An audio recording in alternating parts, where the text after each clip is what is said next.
So it's with great pleasure that I've known Talat since the start of our degree programme here at Paris. Not many years that was. Let's just say it was a few. So Talat was part of our very first cohort here, where in fact there was only 2 lecturers setting up the degree programme.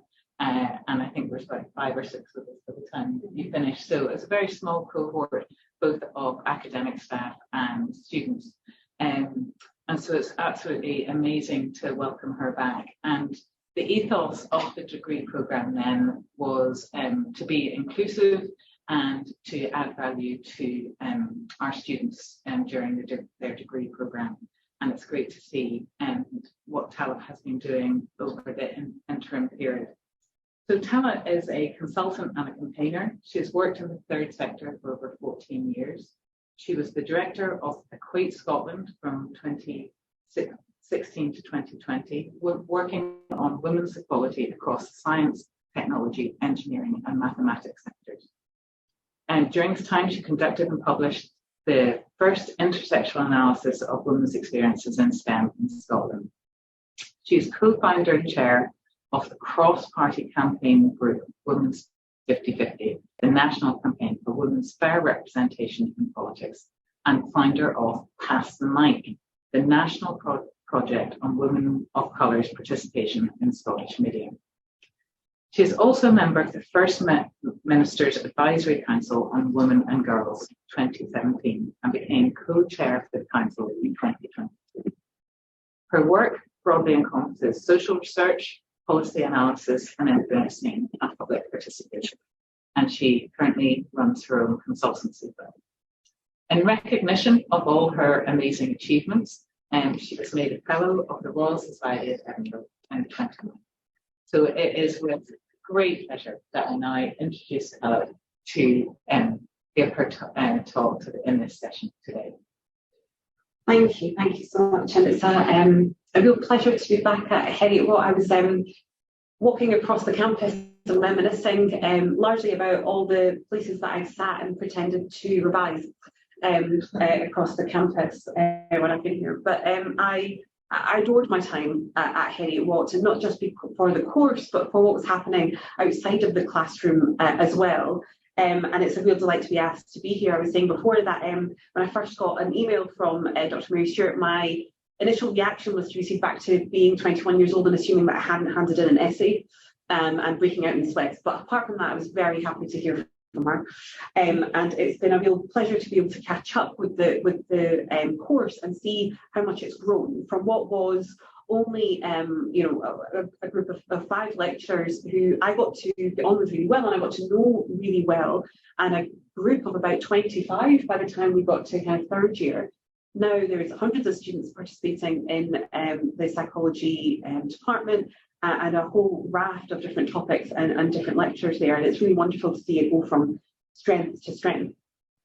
One of the reasons why I've always been such an advocate of equality within higher education and access to higher and further education is because of the experience that I had. The experience I had was one that fostered inclusion. The experience I had was one that fostered a space where people were able to make mistakes, learn from those mistakes and improve. That safety and belonging that was created is what I think really nourished my ability to be able to exist in discomfort and do things that were uncomfortable, but I learned from. And that makes me think about the very first speech that I did. So when I was 21, I gave a speech to the University Senate, which was kind of the academic decision-making board of the university, and everyone was significantly older than I am. I was then. I was in front of them to challenge them on an academic policy because myself and a group of students were campaigning on it being changed. So it wasn't exactly the most welcoming of conversations or speeches. And I remember being up at the lectern. I gave the speech as well as I could. My knees were shaking. I finished it off far too quickly. I spoke too fast, and then I bolted back to my chair, forgetting that there was an actual Q&A session that somebody had to remind me and get me back up on stage for.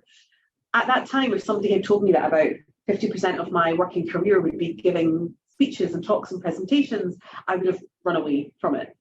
But the point of education is to give you those experiences to challenge you, to take you out of your comfort zone and actually make you realise there's things that you don't know about that you might potentially enjoy and you might like. And I grew from, and that I adored.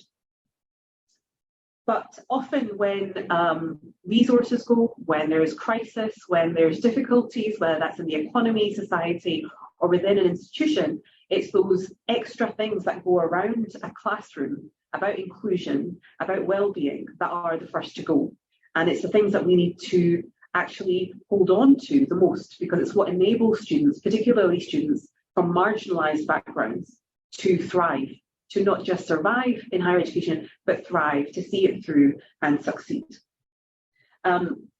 Despite not doing what would be a traditional psychology career, I had great intentions of being a clinical psychologist, and I'm pretty sure I told Mary that I had great ambitions to be a clinical psychologist, but she assures me that she doesn't dislike my career now. So that has been the making of this event for me, just to get reassurance that I haven't let her down. But despite not doing that, I use those skills that I learned in those 4 years every day in the work that I do, particularly around critical analysis, around objectivity, around ethics and inclusion in research, the importance of evidence in objectivity, clarity and compelling writing, and compelling presentations and presenting and communications. All of that is the basis of my entire career. And absolutely, I can show that the roots of that started in my degree.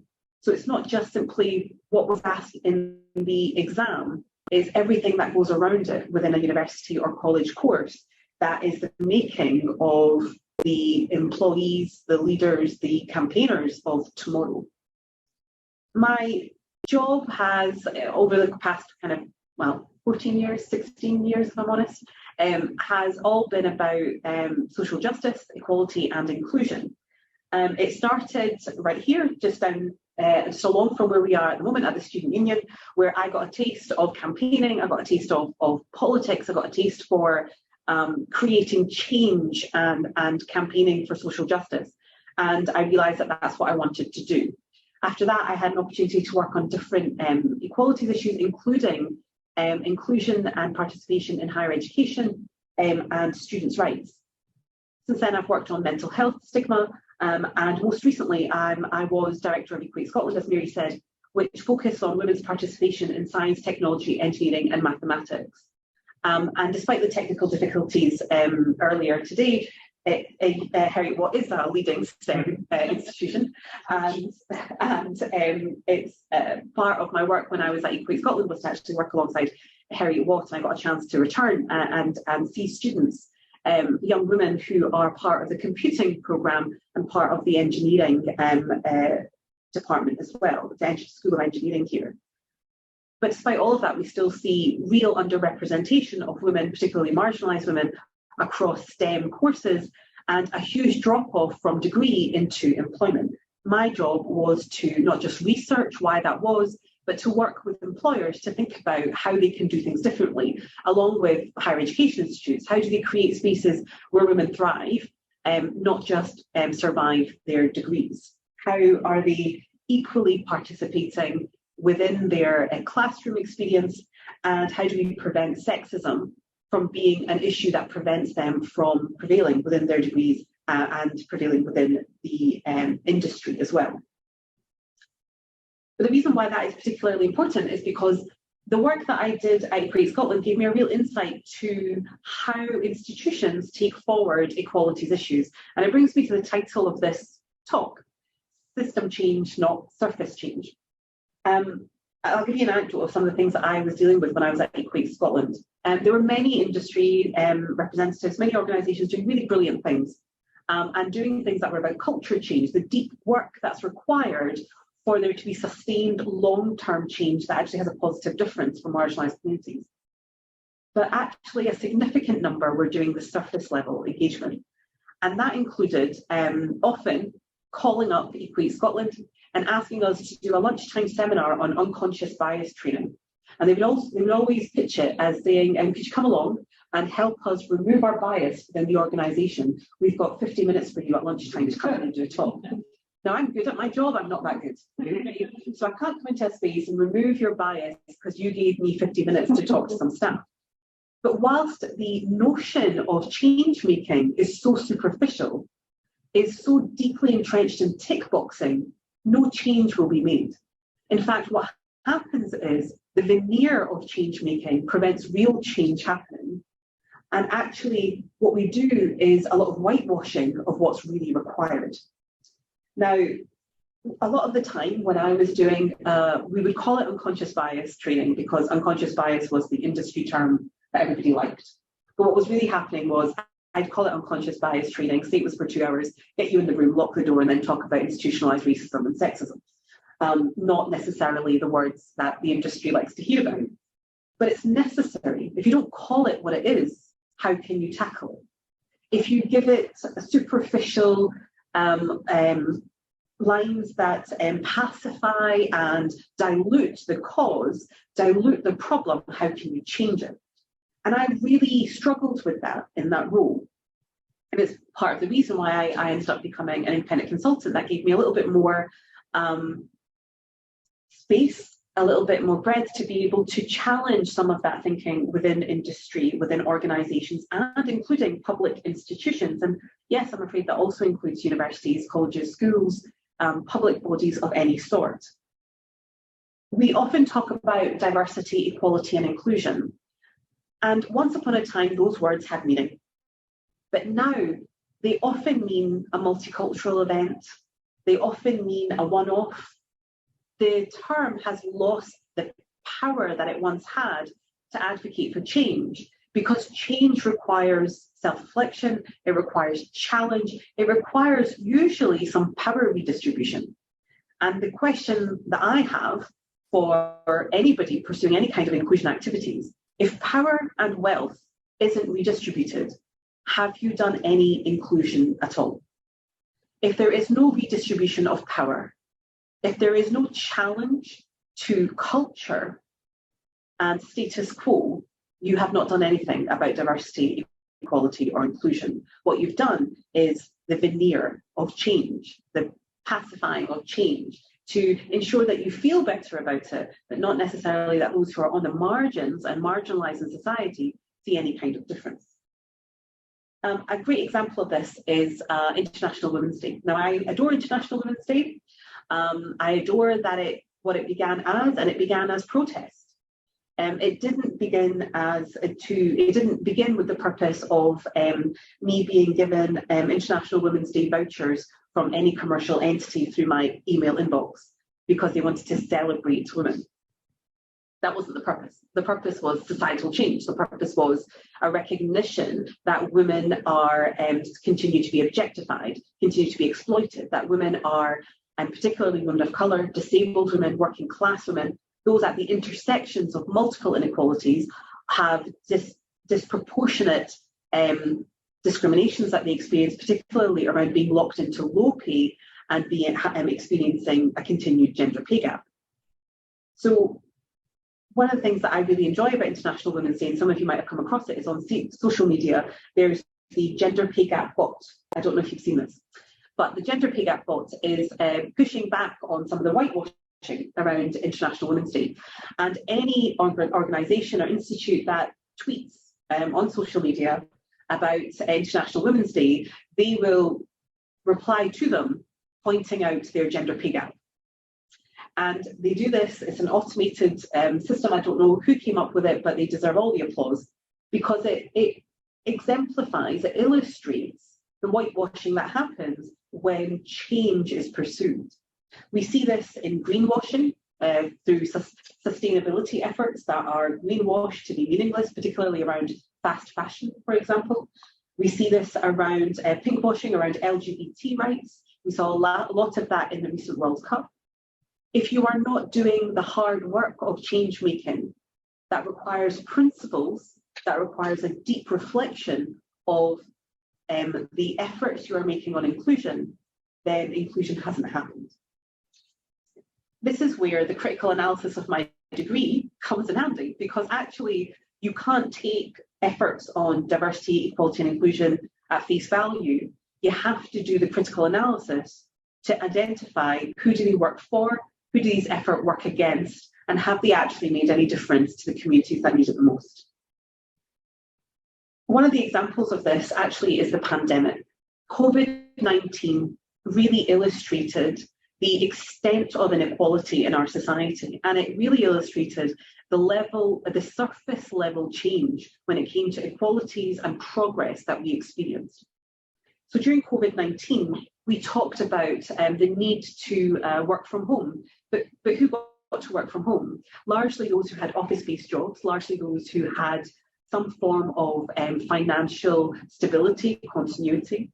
The people who were keeping us safe, were working in retail, hospitality, social care and health, were more likely to be on precarious contracts, more likely to be on low pay, were more likely to be from Black, Asian and minority ethnic communities, more likely to be women.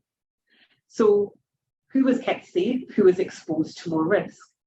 That exposed the level of inequality we have in our society.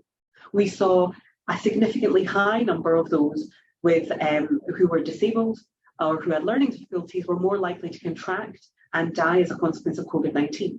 Higher numbers of those from Black, Asian, minority ethnic communities died as a consequence of COVID-19. Whilst we have made some strides towards equality and progress, a crisis, a global crisis of the kind of COVID-19, and now another global crisis through the cost of living, is exposing the surface level progress made and why deeper institutional systemic change is needed that does something to disrupt the status quo of power and wealth inequality. Now, what can organisations do? What can institutions do, particularly public institutions in this? For me, to be able to do this better, there's kind of 4 areas. One is focusing on voice. If you want to create any kind of progress on equality, who is designing it? Who is leading it? Who is in charge of ensuring that it is evaluated to assess its impact? If it's not marginalised communities, if it's not those who are experiencing intersecting discriminations, who are designing and owning those interventions, then it's likely those interventions are not fit for purpose. So who's involved and how is power redistributed to them? The second is investment and repeated interventions. If you don't have enough of an investment, if you don't have ring-fenced funding, if you are doing one-off interventions, you will not see culture change, you will not see system change, you will see surface level change, which when a crisis comes in, whether there's any disruption, you will see that fall apart. So it needs investment. It needs accountability. It needs public accountability for there to be a sense of importance, for there to be a sense of evaluation, and for there to be a sense of scrutiny on those who are taking forward any kind of culture change work. And lastly, you need a plan, and it needs to be a long-term strategy. If you don't have these 4 things, then it's very likely that surface level change will continue. The reason why all this matters, particularly in the current climate, is because we are seeing a rise of populism. We're seeing a rise of inequality, and through global political change and political disruption, we're seeing a rise of division. From my perspective, spaces of education, spaces, public institutions become even more important because they have the ability to showcase what it's like to push back against division. We're seeing efforts that are about progress, efforts that are about change and equality for marginalised communities dismissed through media frenzy, through culture wars, often inappropriately dismissed and called woke, as if woke is some kind of insult when woke means aware of social justice. What we're looking for, what I'm certainly looking for, is for spaces of education and institutions to push back against what is the prevention of progress and instead showcase leadership through accountability, through power redistribution and voice, through investment and through long-term strategy as to why progress and the pursuit of equality and inclusion isn't just the right thing to do, isn't just the efficient thing to do, the effective and financially effective thing to do, but is the morally right thing to do.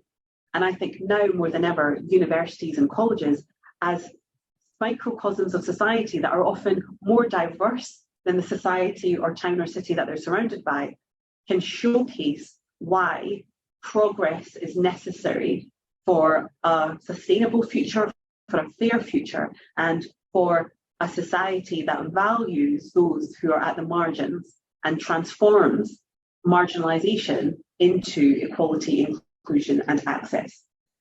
Universities and colleges are creating the leaders of tomorrow. So they have the space to showcase what change can look like and create a more equal future for today's students, for today's staff, and also for tomorrow's leaders. And I look forward to being given the opportunity to work with universities like Heriot-Watt and others to be able to make that happen. Because now more than ever in the political landscape, it is hugely important to take a stand to pursue system and culture change, not surface change.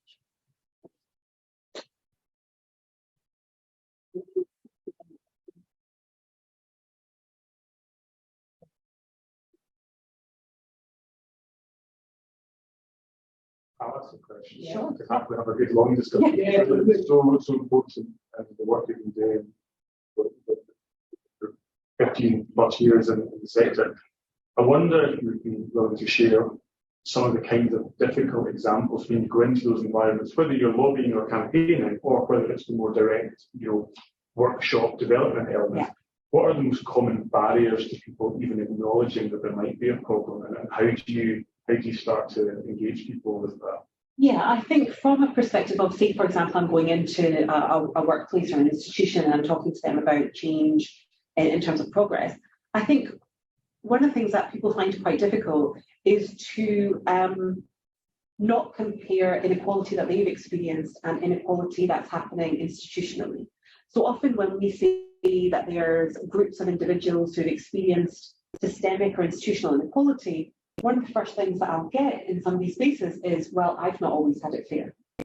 And what we need to do is not think about it from an individual perspective, but from a collective and societal perspective. So when we talk about marginalised communities, when we're talking about racism, when we're talking about sexism, when we're talking about classism, you may not have a direct experience of that, any of those things. That doesn't mean that your individual experience is any less than, but it also doesn't mean that we can't do something for those people who have different experiences from you. So when we talk about things like, for example, the term white privilege, people tend to get quite defensive about that because they say, well, hold on, I'm from a working class background, I've not had that privilege. But what we're not doing is trying to create a hierarchy. We're just saying that the privilege you've had is not based on the colour of your, the discrimination you have has not been based on the colour of your skin. So what we need to do is combine and work together of these inequalities to be able to take forward a society that's fit for purpose and fair. So I think the biggest challenge is often we're encouraged to be to think of it as an individual, as a zero-sum game. And rather than the individualistic, we need to think about the collective. And the more we can do that, the further we'll go on progress for everybody. But in an increasingly kind of neoliberal, individualistic world and a divisive world, we do think about ourselves, myself, my family, my backyard. But actually, the more we can think about the collective, the further we'll get. Does that speak into you talked about power and power redistribution speaks into that element as well, of course, but the challenge to people who wield elements of power, that's so what have you got any examples where you've actually seen that change happening in genuine power redistribution, whether in a small organization, large organization, or even any elements where you've seen successes? Yeah, I think I've and this is actually one of the things that Mary and I spoke about to ask that. Have you seen where it's worked well, where you are systemic? Yeah, so I think so Mary and I have often talked about lived experience input. So lived experience expertise is all about those who experience the marginalisation being the ones that create the policy, the service, the system that you're designing, rather than doing it for people, you're doing it with. And I think that's where we're seeing the biggest change, particularly in Scottish policy making. We've seen it a little bit through the design of the social security system in Scotland, but we're seeing a lot more kind of smaller third sector organisations and funders do more of that redistribution of power by saying, rather than us designing a service or a system that's for a marginalised community, we're going to invest in the community designing it for itself. I think the more we can see of that, I think the more fit for purpose almost all of what we design will be, and the policies we design. We're seeing that in small, very small kind of doses at the moment. We need a Scotland-wide, a UK-wide and beyond system to create that and to enable that kind of lived experience, expertise and power redistribution, because at the moment what we're doing is where people get it, where people have money to invest in it, it's happening, rather than it being something that is the standard practice of service design. So the more we can do that, I think the better and fit for purpose the services will create are. But right now, there's small examples of that across the world, where it is usually led by campaign groups or third sector organisations and charities, where the little bit of power they have, the little bit of funding and finance they have, they're giving back to communities to design their own services. And I think we need that on a much bigger scale. Yeah, so if I could follow that up, so there seems to be these local successes, but there's lots of examples of really nice local successes where you perhaps have a really charismatic individual that can lead that, or there's a group of individuals from a marginalised community that got together, but that doesn't help everyone, and there's people who are marginalised because of characteristics which may not bring them together with other people. So have you got any examples where it's happened that where it can be more systemic and go from the local into more the regional and the national? Yeah, I think, do you know what's interesting about that though is once things become less local, they tend to become more hierarchical. So once it gets away from the community, it becomes regional and national, suddenly there's a hierarchy, suddenly there's 5 levels before you can make the decision. So what I am more of an advocate for is for there to be more investment in multiple hyperlocal spaces. So if one community, one localised effort is working, that being duplicated for those who've been marginalised from that group, but still hyperlocal, tends to be what is most beneficial, most effective. Because once it becomes regional or national, it becomes top down and it loses the authenticity of what it was to begin with. So I think what we need is, really a national level, the capacity building, the investment and the system, but then the ability to be able to make this as hyper-local as possible is what I think would be most beneficial. Yeah. Great. I've got colleagues online checking if there's any questions on the chat, so I'm going to have to run round and look at my laptop. Okay, yeah. So Natalia, there's nothing else. So it's just yeah, I guess what's the next big challenge you want to take on? Clearly, when you're in a sector where it's almost constant challenge, I guess. How do you actually more, if you don't mind, more personal, how do you keep motivated? And then what's the next challenge if that's okay? How do I keep motivated? Big fan of sleep. I do, honestly. I think what I keep motivated by is that I've got I get to work with brilliant people. So if I'm doing anything, it's on the shoulders of people who have done it before me. So learning from them and being able to learn as much as possible from them. And also I've got brilliant feminist women, brilliant anti-racist campaigners that I've been working with. And it's the opportunity where you get to go and have a meal with them, you get to go and have a conversation with them. It's one of those putting the world to rights conversations. And actually what ends up happening is, well, actually maybe we could do that. And then a project comes out of that or a piece of work comes out of that. So I think I keep motivated because there's other people, there's so many other people that want to do this, have been doing it, and I learn from. In terms of the next biggest challenge, I think obviously cost of living and the kind of economic outlook at the moment creates its own challenges, but there's I think a more fundamental issue at the moment, and that is about how politics function. So how politics and democracy functions, how people get access into that in a way that is actually doing scrutiny and accountability. I think that's a really big challenge. because what that is competing with is digital spaces and the threat of the spread of misinformation, which we saw through COVID. It was constant, a constant battle. And we're seeing the same things around election times. We're seeing the same things around pursuit of equality and social justice and progress.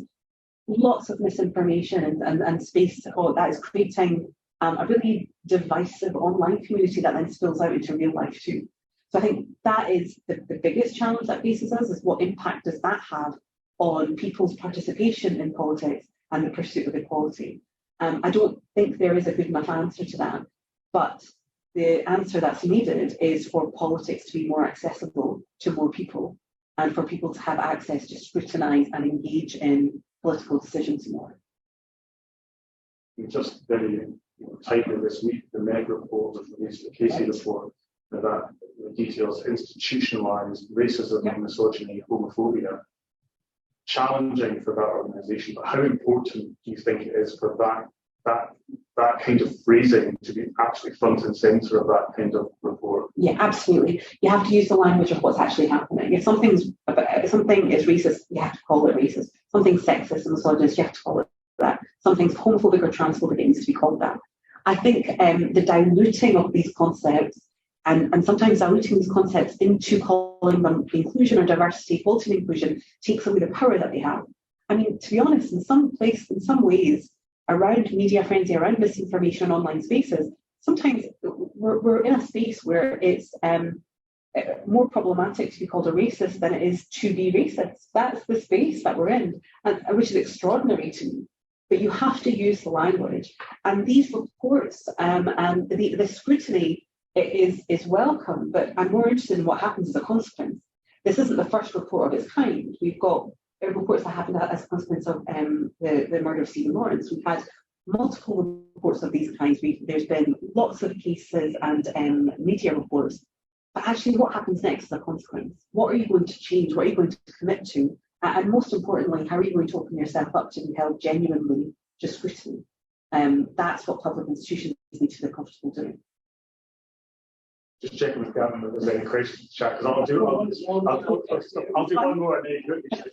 So you mentioned the report and you mentioned the behaviours. You mentioned earlier on also the term anti-racism.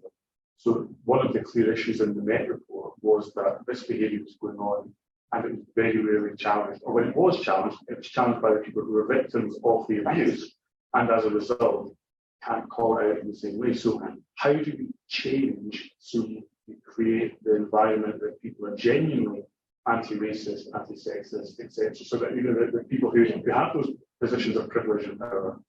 Yeah, I think it's an Audre Lorde quote that's used quite often. It's not enough just to not be racist. You have to be actively anti-racist, because we're trying to challenge something that exists in society that is historic, generational, deeply systemic. I think it's interesting to take examples like the Met, because policing in itself, and policing and the way in which Black and brown communities are policed, is in itself problematic and needs to be transformed, reformed completely. I think when it comes to any public institution where you have issues of these kinds, sunlight is the best disinfectant, right? So you have to go in and you have to open yourself up to scrutiny from those who are outside and independent of you. You have to do more than the unconscious bias training that's for an hour that you come along and you get somebody to come to speak about it and then pat yourself on the back. Actually, reporting and monitoring of these issues and genuine consequence for those who perpetrate these behaviours. All of that needs to happen. If that's not happening, then it's not taken seriously by anyone, and it's certainly not trusted by those people who are at the receiving end and victims of that inequality. Yeah, I'm going to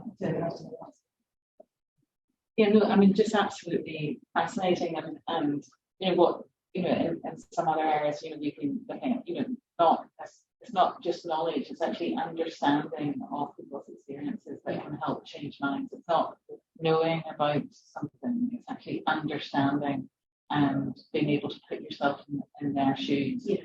is really important to change that bias and be able to correct that bias. So, you know, a lot of training is about knowledge rather than understanding. And not the application side of it. So what is being an active bystander? How do you intervene? What is expected of you? What are you committing to? As opposed to, this is what racism is. Actually, there's more to it than that. This is what sexism is. Okay, but what responsibility do you take? What we need to change, what we need to do is we need to think about what space do we occupy in society, and how are we going to take responsibility for that space we occupy?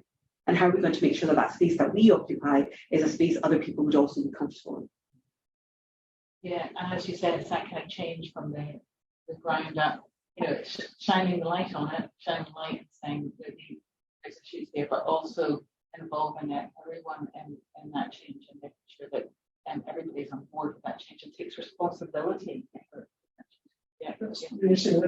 That's linked to the question that's in line, which is how do we empower people to feel that decentralising is still change at a local level is achievable, and that they can make a difference. I think it's really interesting when we talk about empowering people, because what we see is when you create decision-making structures that are more localised, as a consequence, you don't need to go to a lot of effort to empower people because they are empowered. It's the system that has prevented them from being able to react and engage in a way that is empowering. They want to participate. If you take the example of the Women 50/50 work I do, it is about women participating in politics. And you know, we can't say that women aren't interested in politics. When we go out and we ask women about their intentions in terms of voting, what do they care about, what topics do they care about, they're well versed on this, they're interested in this. It's systems that prevent their participation. So actually it is less about empowering people on the ground, but it is much more about scrutinising and challenging those people who are gatekeeping the system. So I think rather than the focus often is on how do we empower people on the ground. So then we will go to, let's give them training and capacity building and support. Actually, they have a lot of those skills. Yeah. The focus needs to be on those who have power and are unwilling or unable to redistribute that power. So the training and capacity building is actually for them to say, we need to talk about responsibility, we need to talk about change. You need to take ownership of the fact that you're holding on to a level of power that needs to go to other people. That's the capacity building needed, not on the ground. Yeah. Yeah, absolutely. So, and scrutinise if they don't do it. Because the reality is that, I mean, I've lost count of how many times I've talked about the business case for equality, right? So I can tell you that, you know, diverse teams are more effective, have a better, give you an increased bottom line. And so even the business and financial perspective is clear. The evidence is clear that if you have a diverse workforce, if you have a workforce that is enthused and healthy at work, you have better outcomes for your business. That's not necessarily what we see. We don't see change, even though we know that the bottom line would be improved for those individuals. So actually, it's not that they don't have the knowledge, it's skills and scrutiny that's required from the top down.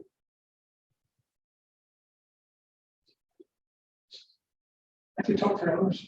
Yeah, I've been accused of that before, so I could talk for hours. It's great, thank you. I don't think yeah, thank you so much. Yeah, you so much, and thank you.